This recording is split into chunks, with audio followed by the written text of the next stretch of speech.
El día de hoy hablaremos sobre el simulador Oscillop 3000 Plus.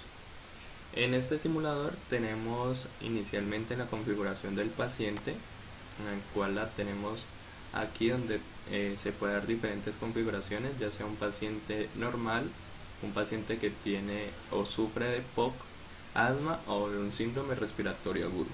En este momento lo dejaremos en normal con los valores ahí establecidos. Procedemos a encender el simulador.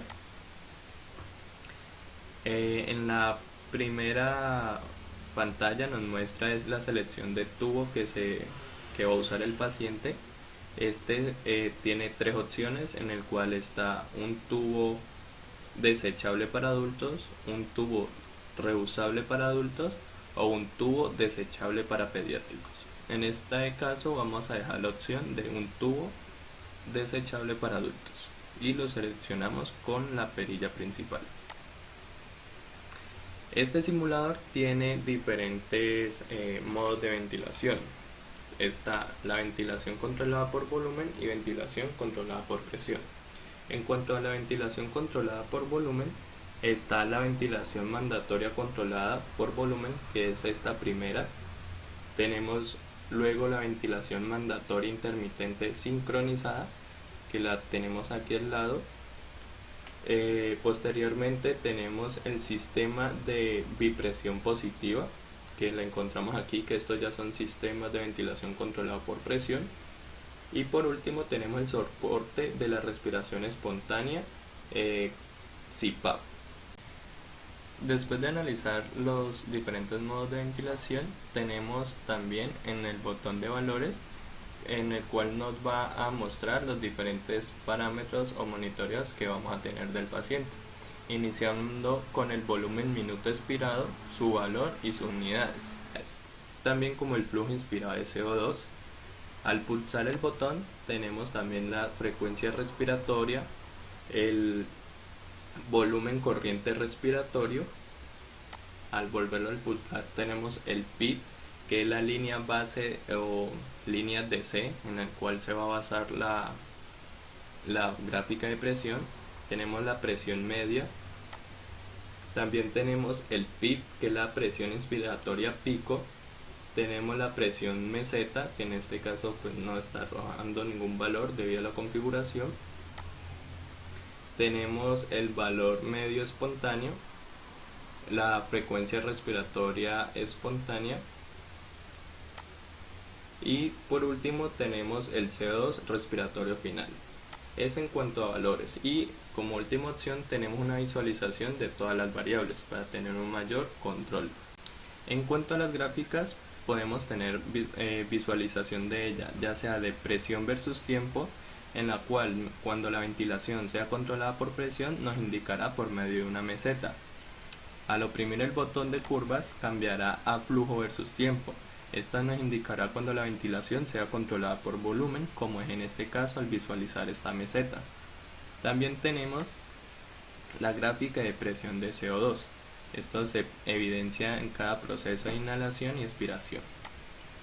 Y aquí tenemos una visualización ya de pantalla completa de la gráfica de presión versus tiempo, como también la de flujo versus tiempo, y por último la de presión de CO2. Vamos a explicar formando el grupo de las ventilaciones controladas por volumen. Vamos a explicar el modo de ventilación mandatoria continua. Entonces en este caso pues ya lo tenemos seleccionado. En la parte inferior podemos encontrar los parámetros que podemos modificar, como el volumen tidal o volumen corriente, la frecuencia respiratoria, la presión máxima y la concentración de oxígeno. Entonces en la pantalla como tal de las gráficas podemos también modificar el PIB o presión positiva en la expiración. También podemos modificar la sensibilidad del trigger, que es básicamente la ventana que se abre para poder captar esa respiración que da el paciente y así poderlo ayudar en la ventilación. Tenemos también la relación, pues si pasamos, bueno, tenemos aquí la relación IE, que es la relación inspiración-expiración, y también se puede configurar con respecto al tiempo de expiración, de inspiración. Eh, por otra parte tenemos el tiempo meseta, que es muy característico en la gráfica de presión. Es una mesetica que sea por debajo de la presión pico. También tenemos el autoflow. Ese autoflow es una opción característica de este dispositivo Siloc. Básicamente lo que busca el autoflow es reducir la presión en las vías aéreas para que el paciente se vaya acoplando junto con el ventilador, ¿ya?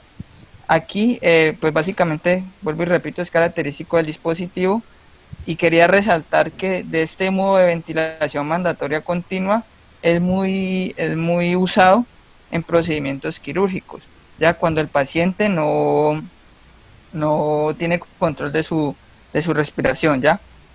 Pues sí, básicamente esos son los factores más importantes de esta ventilación.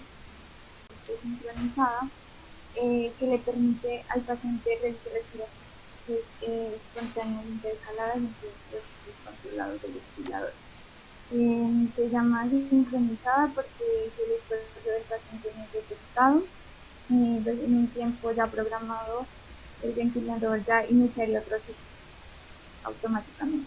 Se utiliza para retirar progresivamente la ventilación mecánica. Y algunos parámetros que tiene son el volumen giral, que es el volumen de aire inspirado o expirado en cada respiración normal, está entre 0.1 y 2.5 litros, que se lo puede variar con la primera perilla, que es el valor, que le dejan un valor estándar de 100. En la segunda perilla también podemos variarlo, es la frecuencia respiratoria, es el número de respiraciones en un tiempo determinado, que debe estar entre 8 y 14 respiraciones por minuto. Bueno, se tiene en cuenta que a mayor frecuencia respiratoria se elimina más dióxido de carbono y a menos se retiene por hipoventilación. Seguimos con la siguiente perilla, la presión máxima en las vías aéreas. Es la presión que se le va a introducir al paciente en lugares. Tiene que ejercer una presión positiva en la vía aérea. En la cuarta perilla podemos variar la presión inspirada en el aire, la proporción de oxígeno que suministra de gas inspirado. La cantidad de oxígeno que hay en todo el aire que ingresa al paciente. Otro de los parámetros es la presión positiva al final de la expiración, que se puede observar. Otro sería la sensibilidad de trigger, que es la ventana que se abre para poder captar la respiración que tiene el paciente. La presión de soporte, que está por encima de la presión positiva al final de la expiración. Podemos observar que está la relación de tiempo de ventilación o de tiempo de inspiración.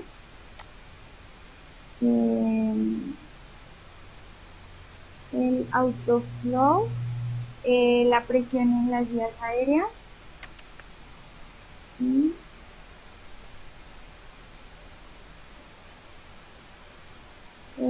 el tiempo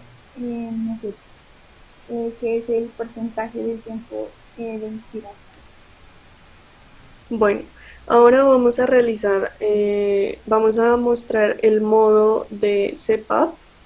Para cambiar, vamos a presionar ahí un clic, vamos a presionar y luego en la perilla que gira un clic también, y ya observamos en la pantalla que se cambió el modo. Este modo quiere decir presión positiva continua espontánea en las vías aéreas.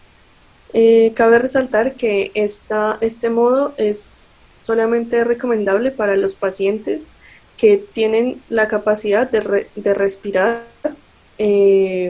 por sí solos, y aunque aunque igual el ventilador les da un poco de soporte, pero es importante saber que el paciente aún puede respirar solo.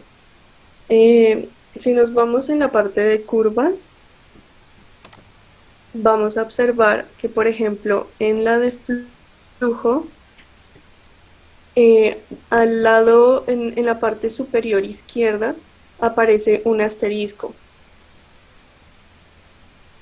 así como se vio ahí. Ese asterisco hace referencia a la respiración espontánea que hace el paciente. Entonces ahí uno se puede dar cuenta de que el paciente está respirando por sí solo. Se puede configurar la presión máxima en las vías aéreas, con la perilla que está abajo, y también se puede configurar la concentración de oxígeno, que es la fracción inspirada de O2. Se puede configurar también presión positiva al final de la expiración y una presión de soporte. Es necesario ahí en settings, si uno avanza más, hay una opción en la que habla sobre el tipo de tubo.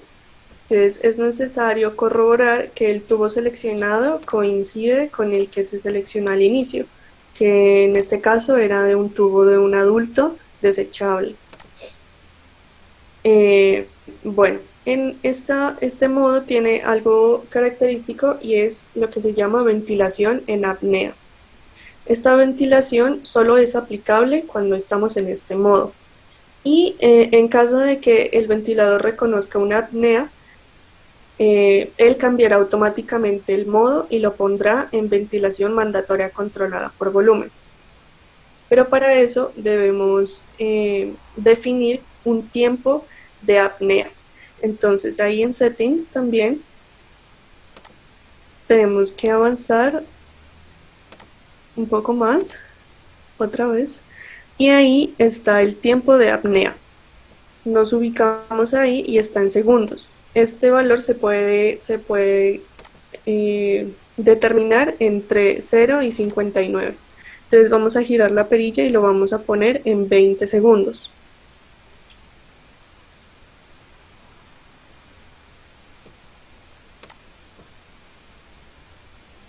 Y eso, le damos clic.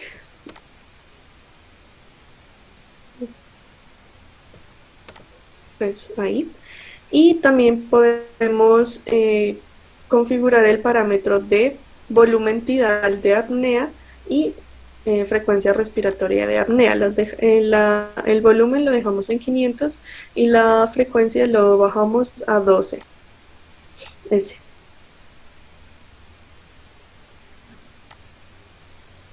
Una vez, o sea, cuando se produzca una apnea, el ventilador lo va a reconocer y se va a activar una alarma. Y ahí es cuando se hace la conmutación de los modos. Para configurar esta alarma, pues, de la apnea, debemos darle clic en Alarm Reset y se lo mantiene presionado. De esta manera ya digamos que tenemos configurada esta alarma para cuando la vayamos a utilizar. Y cuando ya queremos desactivar la ventilación de apnea, nos dirigimos otra vez al parámetro de tiempo de apnea y giramos la perilla totalmente hasta que diga off. En el otro sentido.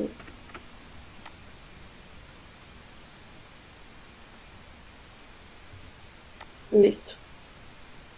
Otro modo de ventilación que se tiene es el BiPAP, que es presión positiva bifásica de las vías aéreas. Este se puede describir como un sistema que permite la respiración espontánea sin restricciones en cualquier momento del ciclo ventilatorio. También se puede describir como un sistema de presión positiva continua en las vías respiratorias CPAP, con un cambio cíclico de este nivel CPAP aplicado. Por lo tanto, suministra dos niveles de presión de aire, uno para la exhalación y otro para la inhalación. Un aspecto importante es que este BiPAP proporciona una mayor presión de aire en la inhalación que en la exhalación. Entonces, como ya se ha venido diciendo, pues los controles debajo de la pantalla, ahí uno puede modificar lo que es la frecuencia respiratoria, presión máxima de las vías aéreas Pmax y concentración de O2 para el caso pues de este BiPAP. Bueno, cuando se selecciona este modo se pueden configurar diferentes cosas. Lo primero que se puede configurar pues es la presión positiva al final de la aspiración, la presión inspiratoria, presión de soporte por encima de la PEP y la sensibilidad trigger. Bueno, presionando pues nuevamente el botón de setting se visualiza la siguiente página y se puede configurar la relación de tiempo de ventilación IE o el tiempo de inspiración, el tiempo de aumento en la presión de la rampa. Si seleccionamos el slope, y giramos la perilla, pues se pueden mirar diferentes rampas. Si la que tiene menos pendiente quiere decir que el tiempo de aumento de presión es largo. Si tiene la rampa media, el tiempo de aumento de presión pues es mediano, y la rampa más empinada, pues el tiempo de aumento de presión es más corto. También se tiene en este recuadro la activación o desactivación pues de la presión no invasiva. En la siguiente página aparecerá que se está pues corriendo la calibración del CO2 y pues que esté funcionando el filtro. Y en la última página se encuentra lo que es el HME, que es un filtro antibacteriano, el porcentaje de flujo inspiratorio y pues el tipo de tubo que está conectado, pues si ya es pediátrico o adulto desechable, y pues ya configuración pues ya del brillo de la pantalla como tal. Bueno, para más adelante lo que se va a hacer es una simulación con alguna de las enfermedades, con uno de estos modos ventilatorios para mirar cómo es el comportamiento y cuál es el funcionamiento en general de este. Ahora procedemos a hacer la configuración de las alarmas. Para ello pulsamos el botón de Alarms y en este podemos configurar alarmas para el volumen minuto expirado, para la frecuencia respiratoria espontánea y para el CO2 expiratorio final. Para ello movemos la perilla, en el cual en esta primera parte podemos seleccionar los valores límites de alarma que se van a activar cuando se baje por debajo de este valor que se determine, mientras que en el otro extremo son los límites de alarma para cuando se superen estos valores.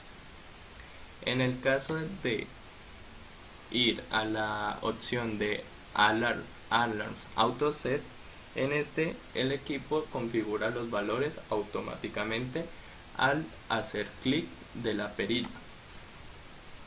Estos valores los ajusta de la siguiente manera: el volumen minuto expirado lo toma con el valor actual menos el 20% para el caso de los límites mínimos. Para los límites superiores toma el valor actual y le suma el 30%. En cuanto a la frecuencia respiratoria espontánea, el límite superior lo determina con el valor actual más 5 respiraciones por minuto. Al volver a pulsar el botón de Alarms, podemos configurar la intensidad del volumen con el cual queremos que suene la alarma. En este caso vamos a hacer una simulación de alarma en el cual vamos a aumentar tanto volumen tidal como la frecuencia respiratoria.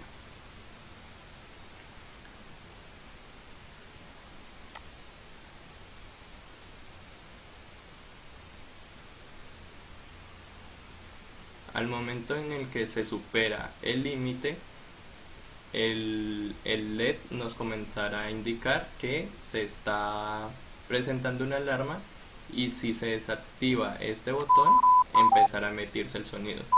Este botón, cuando se presiona, pausa la alarma o pausa el sonido por un tiempo alrededor de 2 minutos. Cuando se ha solucionado el problema de la alarma, el mensaje que nos aparece en pantalla se podrá quitar pulsando el botón de Alarm Reset, que en un momento lo podremos hacer cuando los valores vuelvan a estar dentro de los parámetros normales.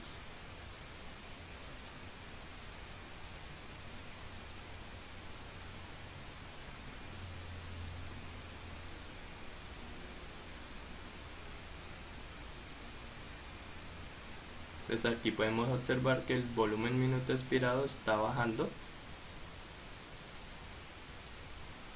y como ya entró entre los parámetros normales, ya se quita el mensaje en amarillo, y para quitar este mensaje de alarma pulsamos Alarm Reset y ya es removida debido a que ya se ha solucionado la alarma. Bueno, entonces ahora vamos a observar el funcionamiento del botón inspiración manual o inspiración sostenida. En este caso podemos presionar este botón durante 15 segundos únicamente, ¿ya?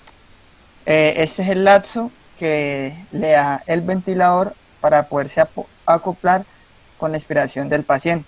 Ya es como una especie de botón de ayuda para hacerlo directamente y se sincronicen de una forma correcta.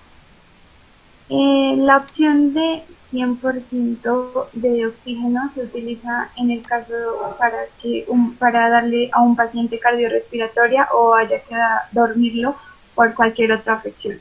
Bueno, se introduce el 100% de oxígeno en la inhalación del paciente y se utiliza con la máscara de Venturi, que esta es una máscara de inhalación para realizar este procedimiento.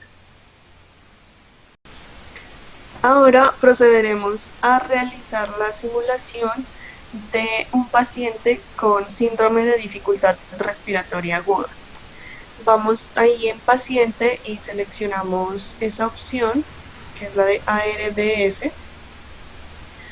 Podemos observar que tanto la resistencia como la compliancia cambian, y también la frecuencia respiratoria es de 25 respiraciones por minuto. Y para realizar, vamos a cuadrar el ventilador de manera que se le dé soporte y asistencia a este paciente. Entonces, como para comenzar, todas las perillas están en 0 y pues ya vamos a encender el ventilador.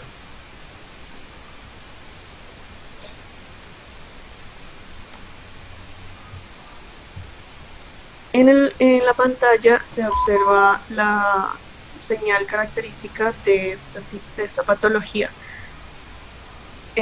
Bueno, entonces vamos a comenzar con los ajustes que se le debe hacer al ventilador para ayudar a este paciente. Primero, nosotros propusimos simular una mujer con estatura de 1,80 m, y con respecto a la estatura vamos a calcular el peso corporal ideal, que es de 70 kilogramos, y con este valor podemos calcular el volumen corriente. Se especifica que para esta patología el volumen corriente debe ser de 6 mililitros por kilogramo. Entonces, al multiplicarlo por 70 nos da 420 mililitros. Entonces, en volumen corriente vamos a configurar ese valor, y esto sirve para, el valor de 6 mililitros por kilogramos es para minimizar las lesiones pulmonares secundarias. Ahora vamos a configurar la frecuencia respiratoria.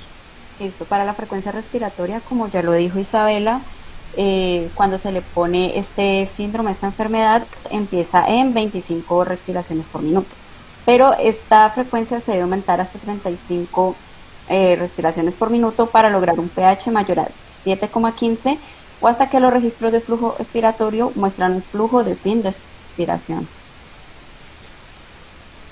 Bueno, también se puede configurar la presión máxima inspiratoria, que para este caso sería 50.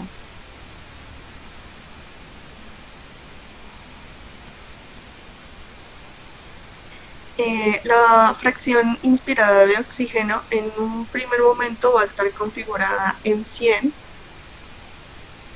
Y más adelante, que vemos que se está estabilizando un poco más el paciente, la fracción inspirada de oxígeno la vamos a disminuir hasta 40, y esto es porque entre más baja sea la fracción de oxígeno, se mantiene una adecuada saturación de oxígeno, y con esto se minimiza la posible toxicidad por O2. Otro parámetro que debemos configurar es la PEP, y debemos ponerlo en 15. Este ventilador tiene una característica, y es que cuando uno excede, cuando la PEP es mayor a 10, él te hace una pregunta y te dice si de verdad quieres aumentarlo. Entonces es en estas patologías en donde uno le da que sí, y esto sirve para mejorar la oxigenación en pacientes que tienen esta patología. Listo. Otra cosa que también se debe configurar es la relación IE, que esta debe ser mayor o igual a 1, o sea, la relación de 1 a 2. Así que decidimos pues ponerle una relación de 1 a 2,8. También se debe considerar que al ir variando esta relación, el flujo inspiratorio también varía. Y según unas especificaciones que encontramos, el flujo debe ser mayor o igual a 80.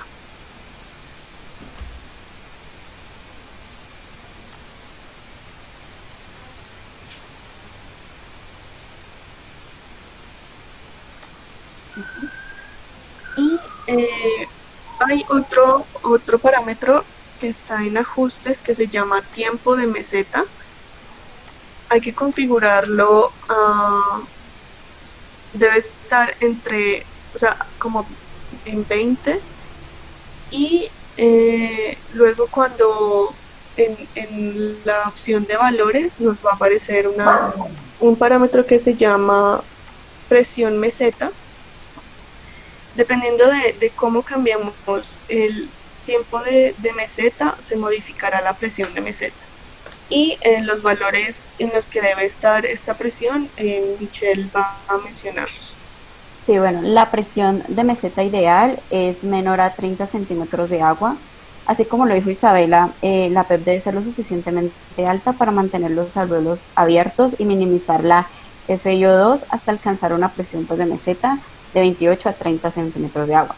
Si la presión de meseta excede este valor y no hay un problema con la pared torácica que pueda contribuir, el médico lo que debe hacer es reducir el volumen corriente en incrementos de 0,5 a 1 mililitro por kilogramo, según se toleren, pues hasta un mínimo de 4 mililitros